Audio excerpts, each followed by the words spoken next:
Hello, welcome back to another breaking news update. My name is Jimmy Boyd, and you were watching Boyd News. I want to thank you so much for tuning in today. I'm back with some more updates coming out from the war between Russia and Ukraine, and I've got a lot of huge news alerts to share with you here today. Today's date is September 11, 2024, and if you weren't aware, it is the anniversary of the 9/11 attacks in 2001. I think it's been 23 years now since that event happened.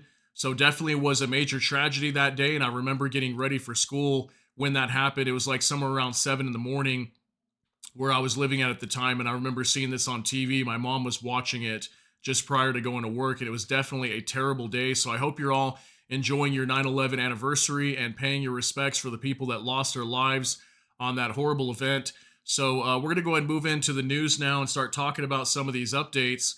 Some of the biggest news we have is Russia counterattacking in the Kursk region, okay?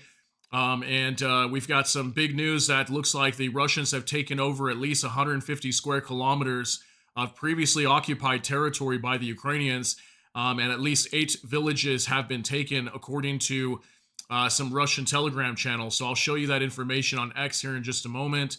And also what you're watching here on the screen is Anthony Blinken, the U.S. Secretary of State, and also David Lammy, the UK Foreign Secretary, arriving in Kyiv. And I let you guys know yesterday they would be showing up in Kyiv, the capital of Ukraine, today.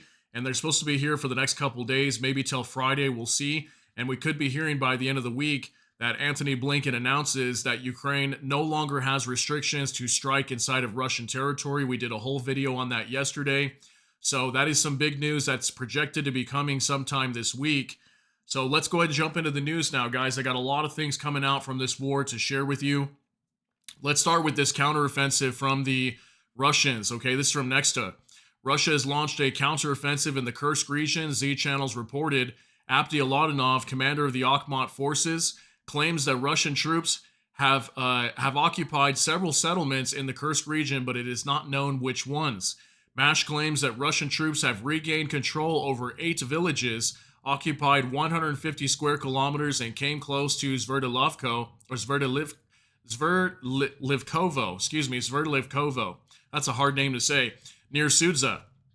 The Ukrainian open source intelligence project Deep State also reports about the counteroffensive of the Russian armed forces in the Kursk region. The authors wrote about the worsening situation on the left flank in the region. The Russian army, according to the public, has moved equipment across the same river. Military analyst Rob Lee wrote about the same. The photo allegedly shows the movement of a column of Russian equipment from Kornevo towards Snagosti. Source is Deep State. So we got this picture here that shows, okay, Kornevo is up here. That's what they were just talking about. And this Russian equipment was traveling along this road, heading down towards Snagosti. And this is what that picture is showing, this Russian column moving, okay? So definitely the Ukrainians have been pushed back. This gray represents the area that Ukraine was previously holding, now in control of the Russians. And last I knew, Ukraine was just starting to touch this town of Kornevo. It looks like they've been pushed back in that area. As we can see, they're pushed back at least maybe 10 kilometers or so. And down here, some areas have been liberated also. So this town right here is called, I think it's Apanasovka. This was currently under control by the Ukrainians not too long ago. Now it looks like it's no longer taken by Ukraine and now under control by Russia once again. So it definitely appears that this was a major counteroffensive by the Russians, and so far appears to be widely successful as they continue to push Ukraine further east. So definitely looks like the western flank is having trouble right now. And this is also getting close to the Glushkovky district that we've been talking about, where all these bridges have been blown up, and Ukraine was trying to take over an area roughly about 700 square kilometers. Looks like they're going to have some pressure trying to take over that territory now. So also from the informant, excuse me, Russia launched a major counteroffensive overnight in the Kursk region, reopening overland routes to the Glushkovo area, reclaiming at least 1/10 or possibly more of Ukrainian occupied territory within Russia. According to both Ukrainian and Russian sources, this marks a significant setback for Ukraine. Okay, so here's a couple maps to take a look at. And this orange represents the area that Russia had previously taken over just in the last like 24 hours. Okay, so they came down from Kornevo. This is that road right here. It might be a little hard to see, but this is that road that they were traveling on, that Russian column heading towards Snagosti. and the Russians are pushing in. Okay, look at how much they're able to push in so far and take over this territory from Ukraine. And Sudsa is down here. Okay, look at, they're getting pretty close to Sudsa, and here's that other town, Sverdlovkovo, if I'm pronouncing that right. They're definitely getting close to that as well. And yeah, definitely appears to be a pretty successful operation. And now we're going to talk about another update that's discussing the flanks over here. Okay, this is the border of Ukraine right here and Russia. And apparently the Ukrainians are trying to go around and flank the Russian forces that are trying to push towards the east. They're trying to flank along the border of Ukraine and Russia to get up behind them in the Glushkovsky district. So that's what this report is going to say right here. This is from PS01. Russian source reports that Ukraine is disrupting the Russian counterattack in Kursk by attacking the flanks across the border. The video also surfaced on social medias. So this video, I can't show it because once it starts playing, it's going to play music, and I can't have music on YouTube. Unfortunately, it'll cause issues with the video.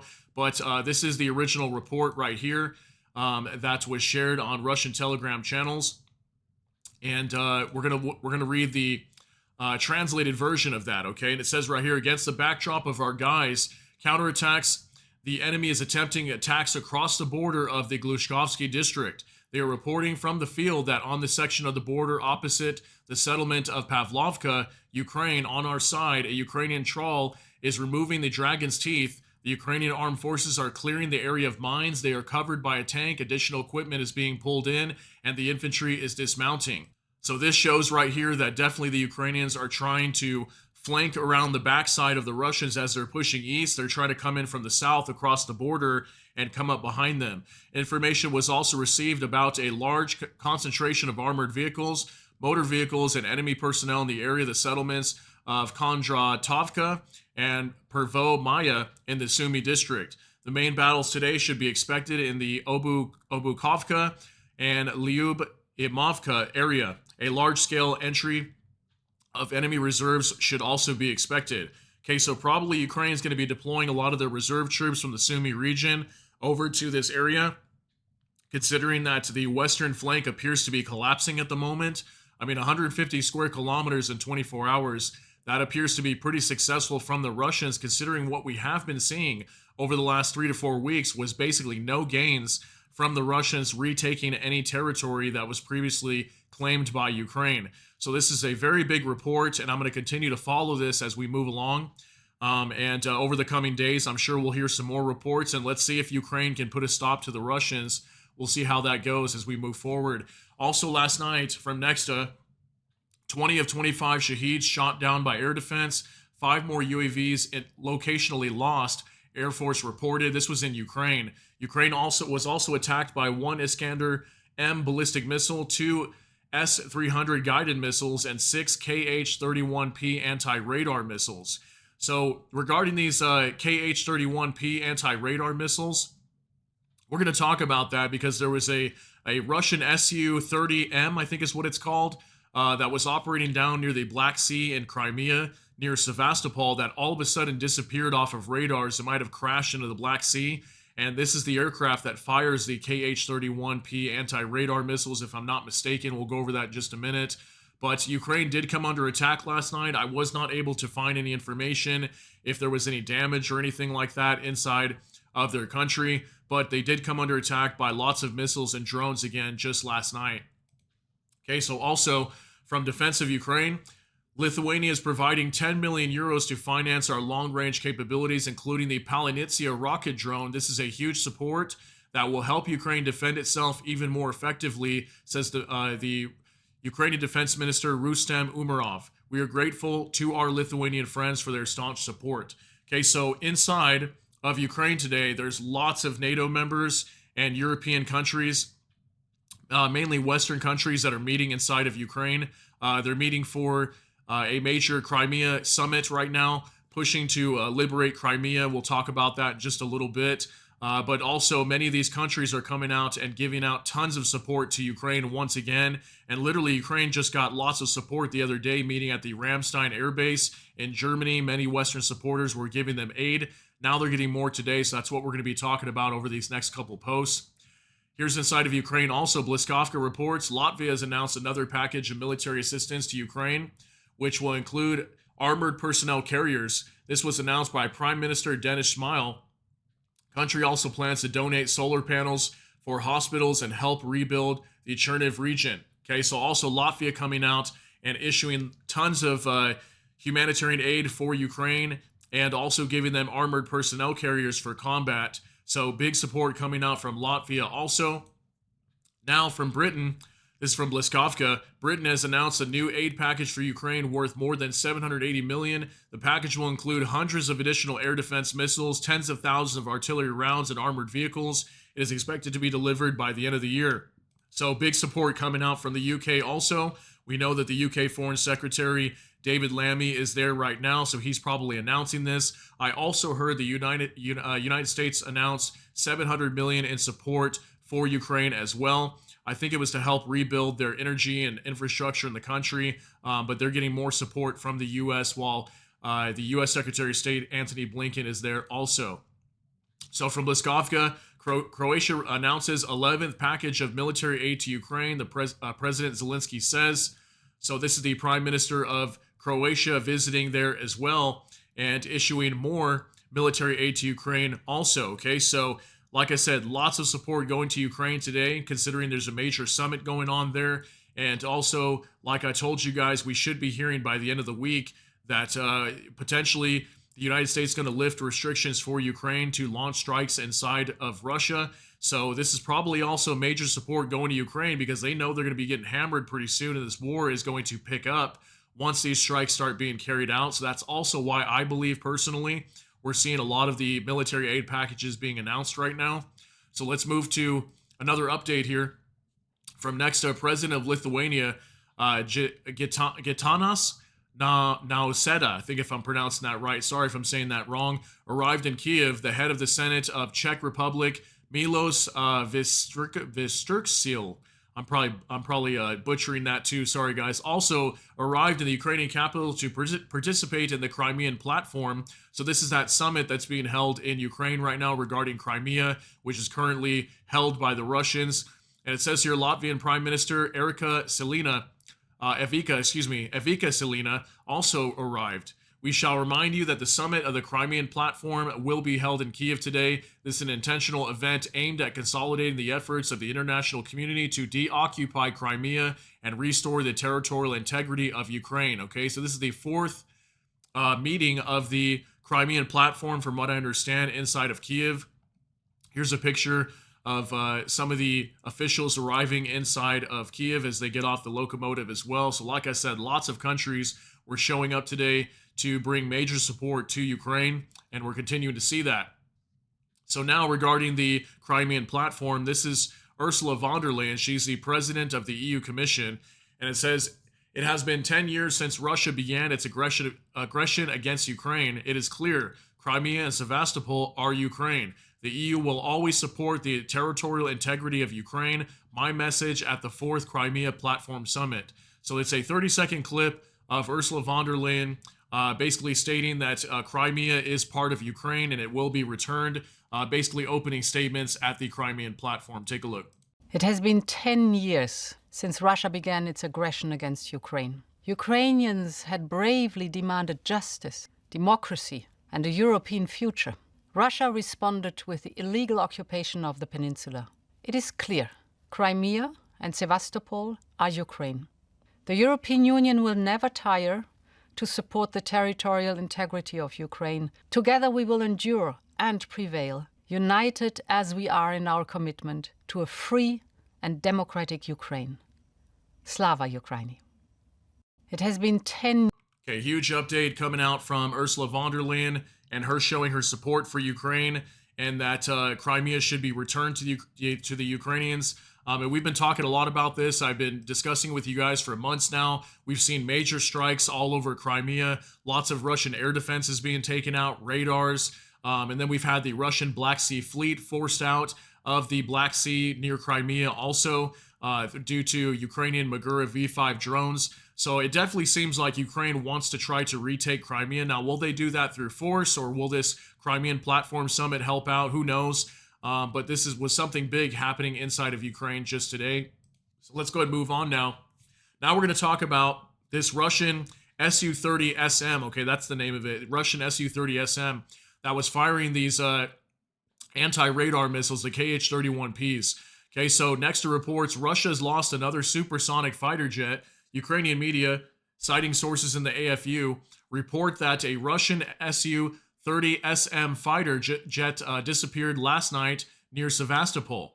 According to them, the Su-30SM, together with the Su-35, were launching Kh-31P missiles at mainland Ukraine while over the sea north of Sevastopol. It is reported that Mi-8 and Ka-27 helicopters from the BSF airfield in Kacha took part in the search operation. In the square shown on the map, we found an oil slick with a diameter of about 3 kilometers, as well as the wreckage of the aircraft, including the wing.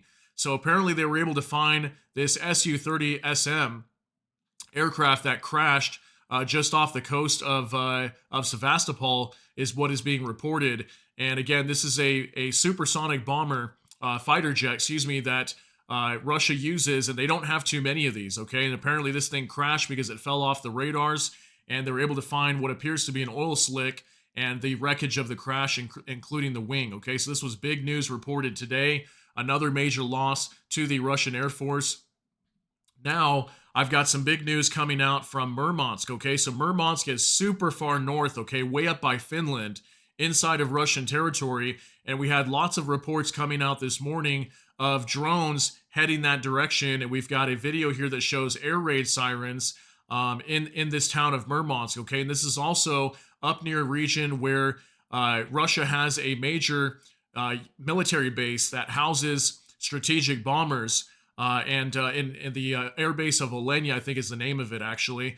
And it looks like it may have come under attack again. I don't have any official reports showing any damage at Olenia airbase up here in Murmansk, but definitely that could have been the target. And we do have reports of drones being shot down by the Russian Defense Ministry in this area. So this is just a 14-second clip showing the air raid sirens as there appears to be drones entering the district of Murmansk, okay? So take a look at this. It's going to be a little loud, just to let you know ahead of time.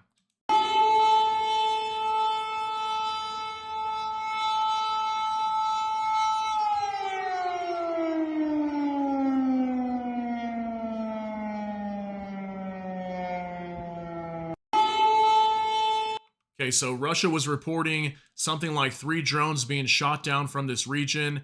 And then we're also going to show you a report here in just a moment that talks about some drones that may have come from Norway. Now, that's very interesting, but we'll discuss that as we move forward. So let's go to our next update here. And it says, War Translator Dmitry, authorities of the Murmansk region of Russia claim that the area is under attack by unidentified UAVs. At least 3 are claimed to have been destroyed. All airports in the region paused operations. The region hosts the Olenia Air Base, which hosts Tu-22 M3 bombers used to bomb Ukraine. Okay, so as we can see from this map, this is way up here near Finland, okay? Definitely very far away. Now, does the Ukrainians have the ability to strike this airfield? We've seen them try to do this before. I want to say their drones can make it this far. It's approximately 2,000 kilometers way up here near Finland.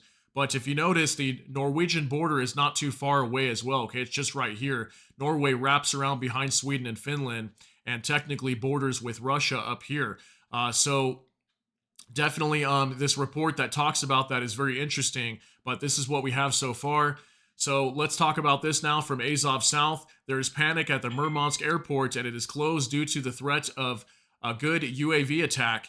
The airport does not accept flights from 9:30, okay? So from 9:30 in the morning, they were closing down their airports up here. And as we can see, approximately 1,800 kilometers from the border of Ukraine, the northernmost portion of the Ukrainian border up to Murmansk, where this airbase is located at, the Olenia Air Base. And yeah, definitely very far away. So I don't know if Ukrainian drones can reach this far. I believe they can. They've come out and say they could definitely reach 2,000 plus. So from what's being reported, it's possible these were Ukrainian drones heading up here. How did they not get shot down? We have no idea, but they definitely made it very far up there if they were Ukrainian drones, okay? So now let's talk about Norway. Next to reports, Russians claim that one of the drones spotted over the Murmansk region allegedly came from the direction of Norway. The drone was flying towards the Olenia airfield, Z Channels claim.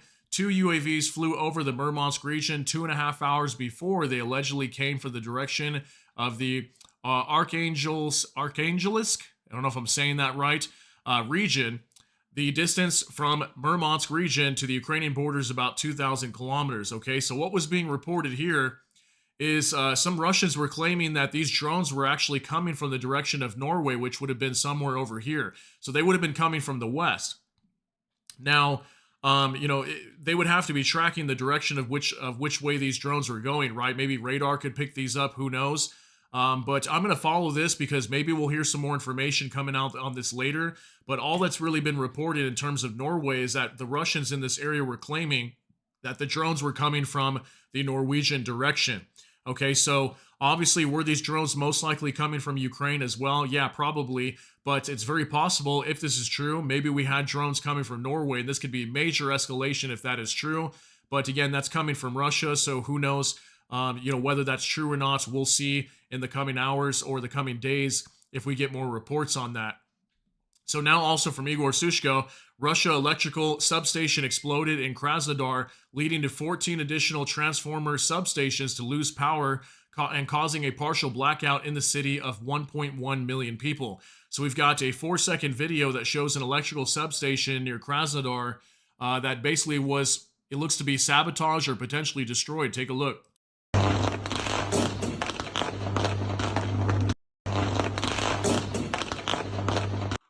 Okay, so I don't know exactly what happened here, but we've been seeing lots of attacks like this, and if not, critical infrastructure inside of Russia either being destroyed or sabotaged. So it's possible it could have been Ukrainians doing that inside of their territory, sabotaging this electrical substation. Maybe it was hit by a drone. Who knows what happened here? But this is what's being reported from Krasnodar, that there was an electrical substation that exploded or had some damage here, and we had approximately up to 1 million people that were affected by this in the Krasnodar region, okay? So let's move on to our next update now from Igor Sushko.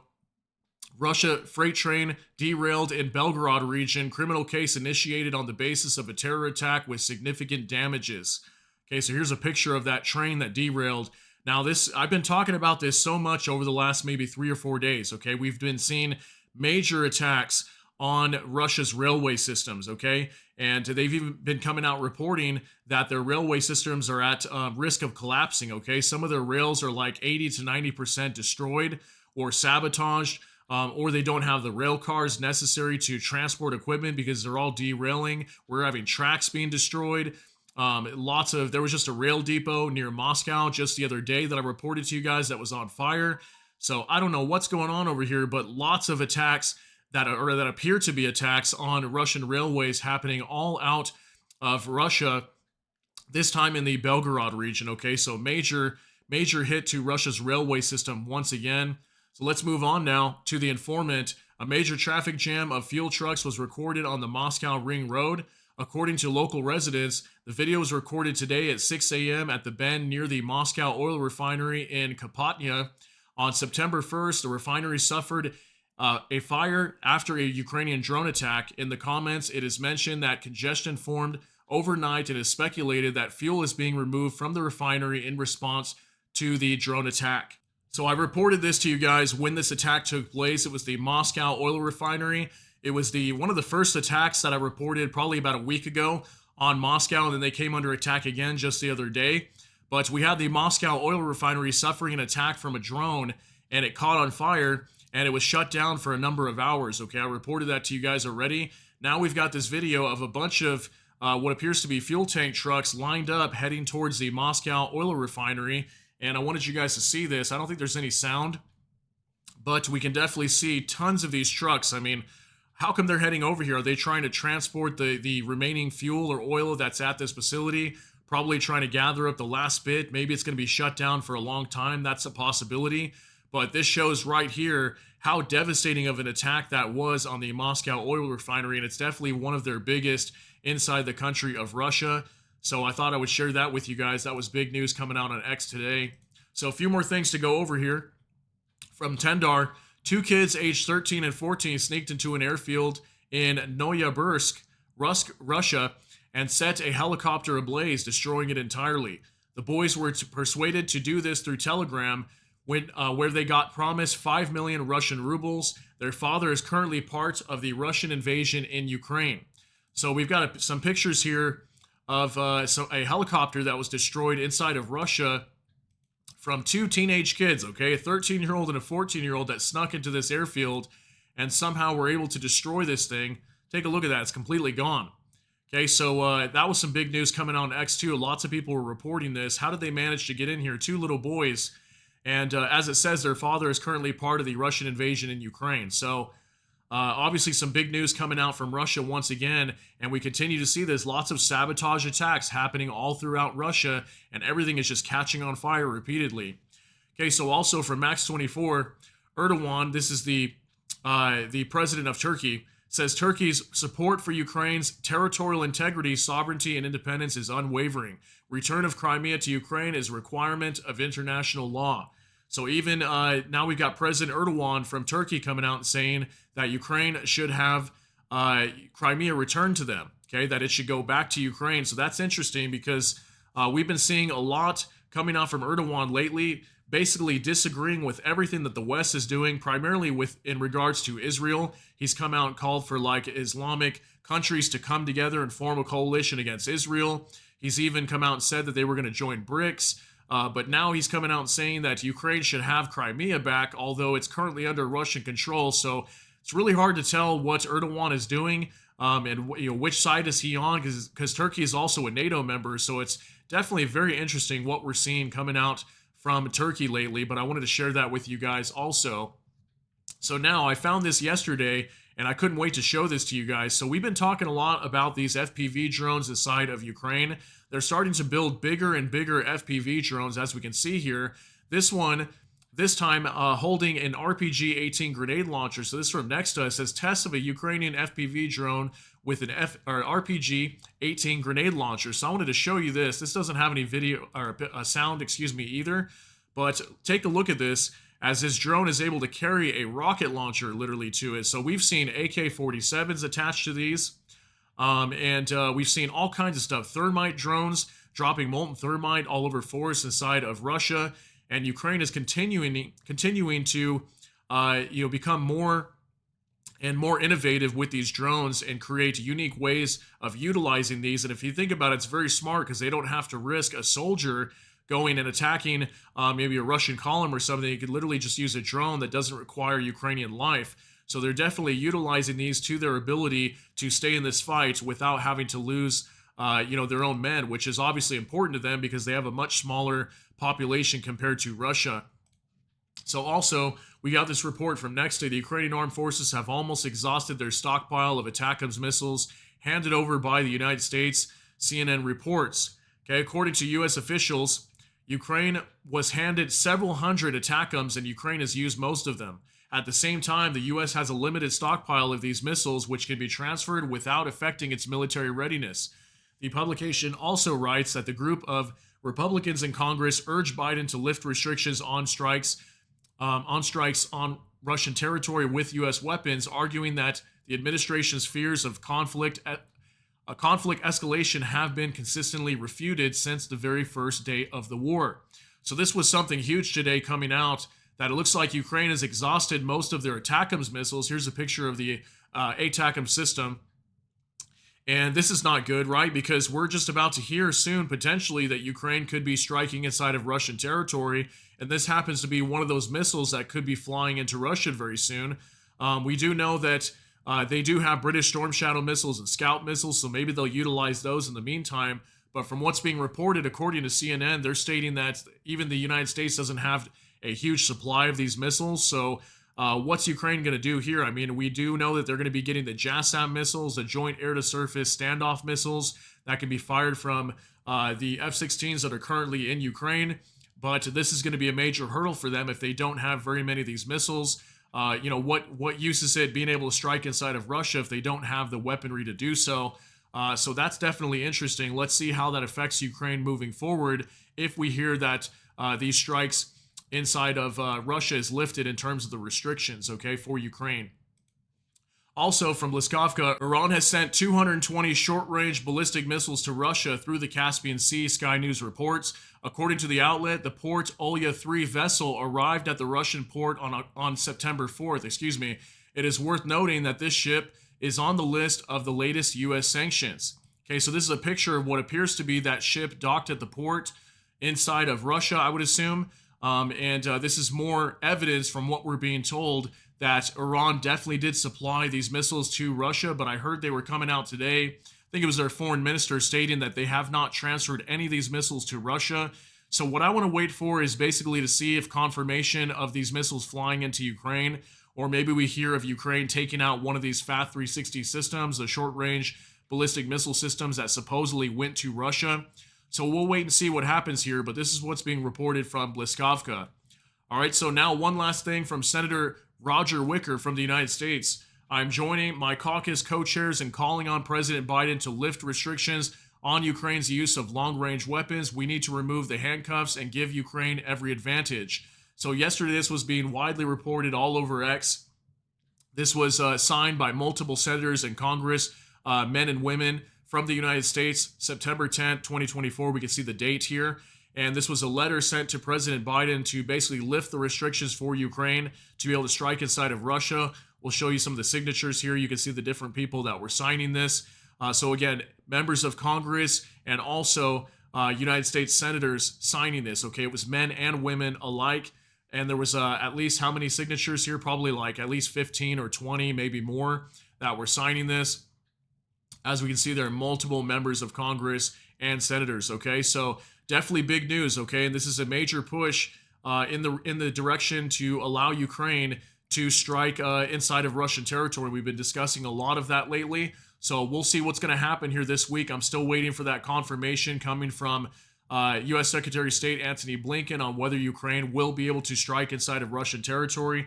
So let's wait and see what happens. But that's going to be it for today's update. I hope you got something out of this. If you did, please smash that like button. Also, if you enjoy my content, please consider subscribing down below. Hit the notification bell. That way YouTube can notify you. And with that, hope you all have a great day. Everybody take care and God bless. And we'll see you in the next one.